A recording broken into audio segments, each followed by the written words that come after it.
Okay, so tell me about the first steps to build a brand. Absolutely. First thing, people have to understand if you're externally facing already, in other words, you've already made something, you're going out to the public, people have to know who you are. Mm.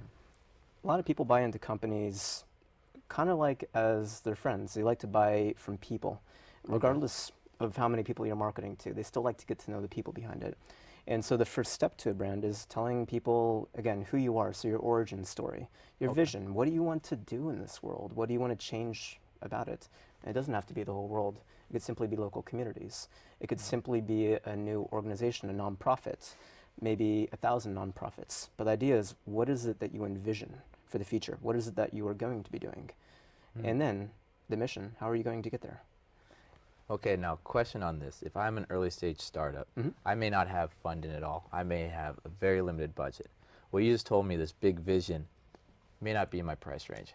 What does a go-to-market strategy cost, or what should I be thinking about when I make a budget for it? Yeah, and Sean, you bring up a good point. There are a lot of people who think that branding, marketing, advertising is really expensive. Hmm.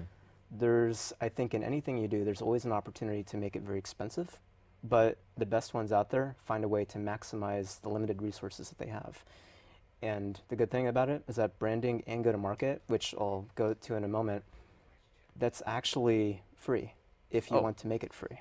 tell us about that. Sure, because I know a lot of people are interested in this. Now, I don't want to confuse the viewers to think that all branding and all marketing is free. It's not true. Hmm. But what I'm saying is that to understand what you represent, to understand the values, to understand what you want to be associated with as a company and what you don't want to be associated with, writing those ideas out are free, right? Understanding who you are, what you represent, and where you want to go, that's something that you can find out internally and amongst your founding team.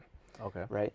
When it comes to the idea of then employing more people to do blogging at scale or webinars at scale or email marketing at scale or some sort of channel activity, right? The idea is you have different channels to market to, Yeah. right? You're going to probably need more people, and those people are probably going to cost money because they're building their own careers as well. It's a sensible act, right? Yeah. And so that's really when a lot of marketing money comes into talk. In advertising, it's almost always going to cost you, right? Right. Practically every time. There are exceptions, but Do you have any tips or tricks or hacks or you anything? know, there are definitely a couple.